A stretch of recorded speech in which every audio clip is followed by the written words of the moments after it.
I think some people had been telling my mom that, hey, your son doesn't stutter anymore, something like that. So when I came, she hugged me and she was always asking me questions, trying to test whether I was going to get into that,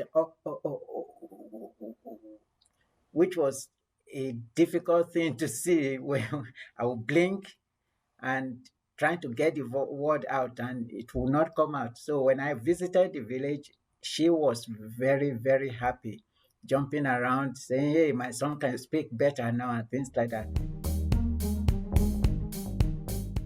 Thank you so much, Ola, for joining me for this conversation. Could you Okay, please thank you introduce very much. yourself? All right.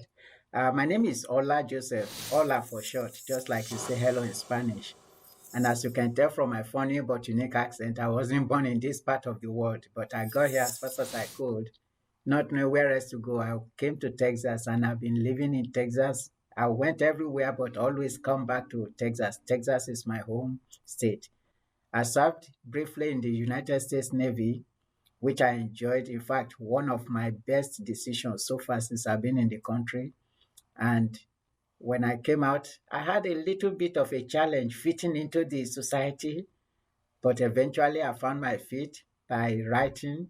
So I will bury myself writing books and speaking at local companies and organizations until I became a professional speaker.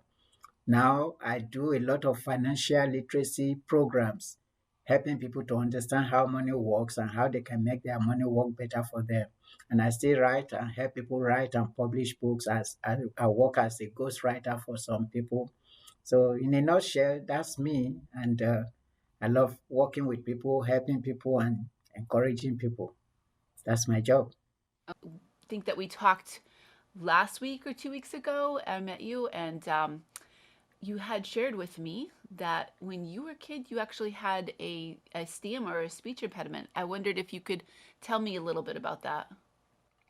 Oh, yes. Thank you for having me. Actually, when I was very young, as a little boy, I we used to call it stammering. I stammered, and ordinarily it wasn't that bad or very apparent, except when I occasionally when I got angry or excited, then I had trouble getting my words out. So if it was excitement, you probably find me jumping around excited like that because I couldn't speak. Or if I was angry, then I start crying. Okay, so those were some of my early memories of as being a stutterer, and it was very painful because I would want to explain myself, but I couldn't because I was either too angry or too excited, depending on what was going on then.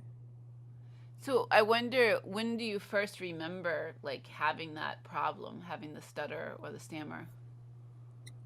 I think the realization came to me when I realized that I was getting into a lot of fights as a little boy. What happened was I wasn't yet of a school age, but I went to school anyway with my brother because in those days, the way they measure your age or school age was by putting your hand. I'm not sure if you, okay. So my hand couldn't reach my ear, but I was bent on going to school with my brother who was more than 12 years older than me during that time. So each time they bought him his uniform, they would buy me my uniform and I would carry my little wood slate and I would tag along. But because I was not a school age boy, people were picking on me and I would fight because I couldn't express myself. And so I think I was very little, maybe not maybe 4 or 5 years of age during that period. You know, that was when I realized that something was not right, but I didn't know what was not right. I just knew I was getting into a lot of fights as a little boy. Okay. And I think like when we talked before, you told me that you obviously you got over this stammer. Yes. And how did you get over it? Actually, what happened was when I was about 9, I left my parents in the village and moved to the city to live with an uncle of mine, an elderly uncle. Meanwhile, there was another younger uncle who was living with him.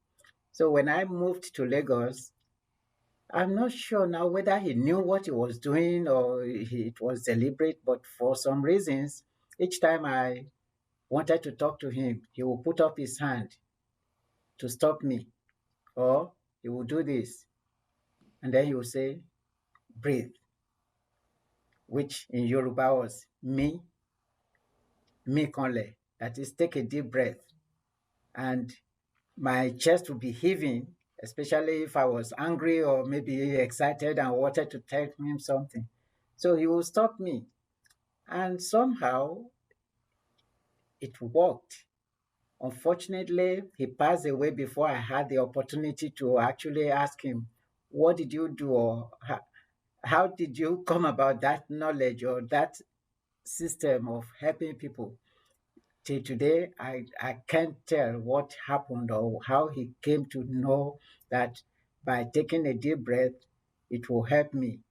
So that was how I got over it, and I continued to practice it. After he even passed away, I continued to do it. Even today, you probably won't notice it except when I'm angry. And I've learned to keep quiet when I'm angry, not to speak. And you say So that you that moved from the village. Could you tell me where you're from? my village was a very small fishing island village in one of the remotest part of Nigeria. Everybody was a fisherman, because if you stand in front of at your doorstep and you throw a stone, it probably will land in the water. If you go to the backyard and you throw a stone, it's going to land in water. It's an island village, very small island village. Everybody is a fisherman, even till today. So number one thing that people did in those days was, as soon as you pass out of elementary school, the first thing you want to do is go out to the city, move to the city. So my uncle moved to the city. And so every one of us, as we were growing up, the aspiration was to move to the city. So all my smaller uncles moved to the city. In fact, when I moved to the city to live with my uncle, there were about 4 others who were living with him in the same house. So I was the youngest. I was the one doing all the laundry, doing all the cooking, sweeping, washing, and all that, all those house chores. Those were my duties.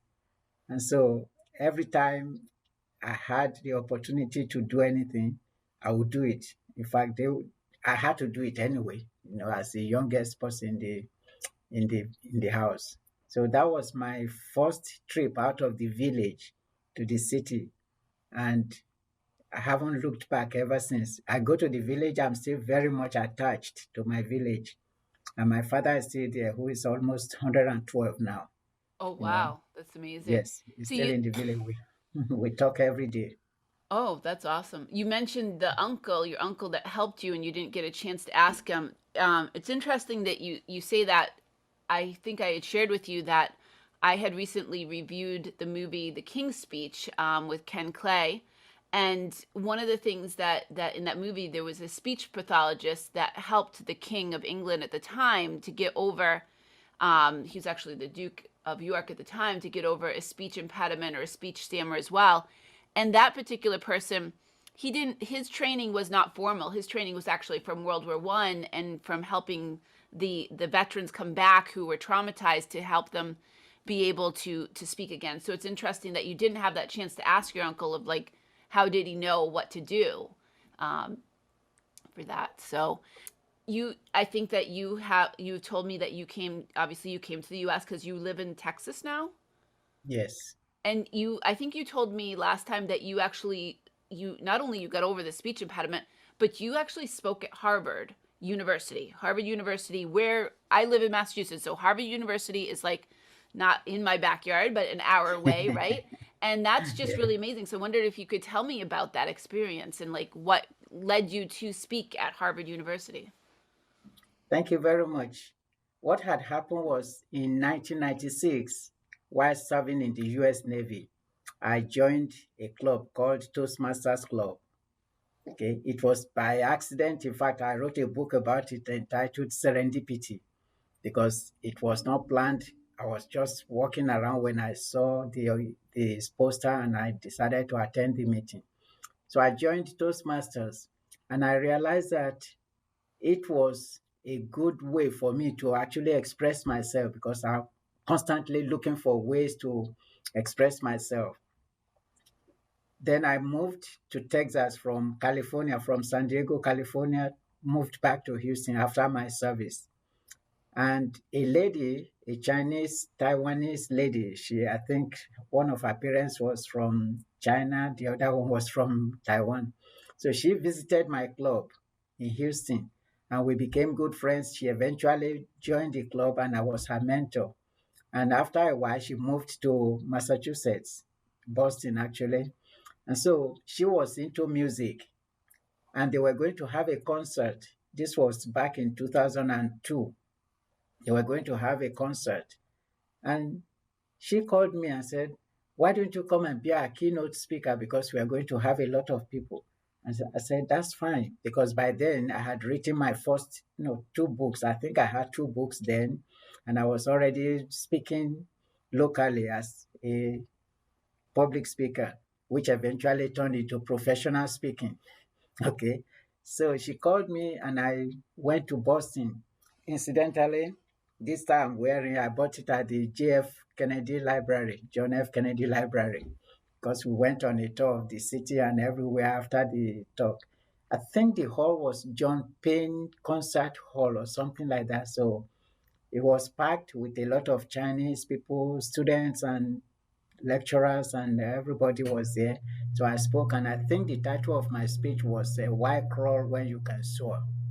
That was the title of my speech. So that was how I came to visit Boston, and I visited quite a number of times. In fact, last time I was there was 2012. I think it was 2012 when there was that earthquake in East Coast that affected. Okay, I was actually on my feet speaking that August afternoon when the earthquake happened and people were jittery. I saw people moving and chattering and I was wondering what's going on.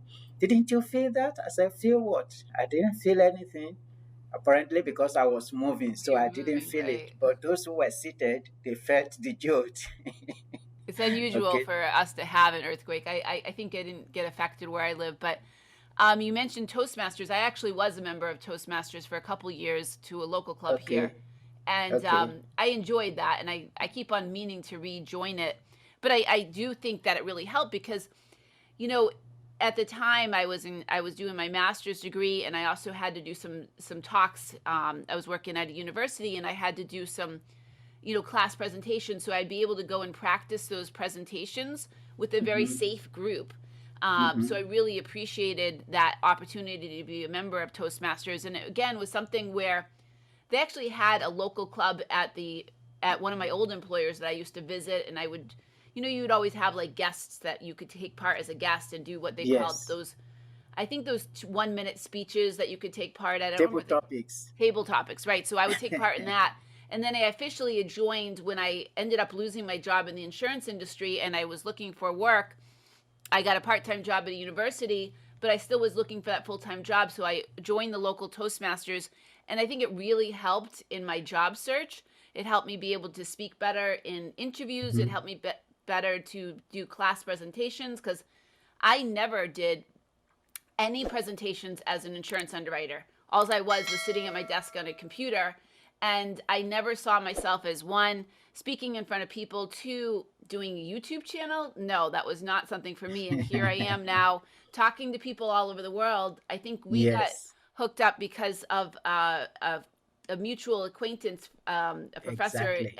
Dr. Huan from Vietnam, who connected Vietnam. us. So I'm talking to people from all over the world. Now I'm talking to you. And I think Toastmasters is really an awesome resource for Organization. people that want to work on Yes. any sort of speaking, whether it be interview speaking, whether it be public speaking or whatnot. Um, so I think and now you've written a bunch of books. I wonder my last question I think is like, How do you think that your speech stammer impediment, how did it influence your career? Well, I think it had a great impact on my career because the urge and the search to better myself speech wise led me into that frantic movement of constantly looking for things, constantly searching for ways to improve. And like I said before, when my uncle helped me and I realized that what he did was very good for me. In fact, 4 years after I moved to Lagos, I went back to the village. I think some people had been telling my mom that, hey, your son doesn't stutter anymore, something like that. So when I came, she hugged me and she was always asking me questions, trying to test whether I was going to get into that, which was a difficult thing to see when I would blink and trying to get the word out and it will not come out. So when I visited the village, she was very, very happy, jumping around, saying, hey, my son can speak better now and things like that. So that constant search, which led me to Toastmasters and to professional speaking. I've spoken around the world and any number of people, 10,000 people in the auditorium and things like that that I've spoken to. So I have come over or overcome the whole thing as of now. And because I joined Toastmasters and realized that if I speak for 5 minutes on a topic, I can write a book on that topic because speaking is gives me limited number of minutes to speak. But when I jump on my computer and start writing, I can write 100 or 200 pages on that topic, telling stories, using examples. So at that point, I have no limitation as how much words I can use. And so that transition from just speaking for 5 minutes on a topic led me to telling my stories. And that was how my first book came to be, second one, third one, until I wrote 14 books. And we'll have Okay. a link in the description to your like the Amazon page for your books for everyone if they want Thank to you. check them out. Thank you very much. So yeah, thank you so much for joining me, and maybe we can have future conversations. I really appreciate that. Thank you so much for having me. Thank you.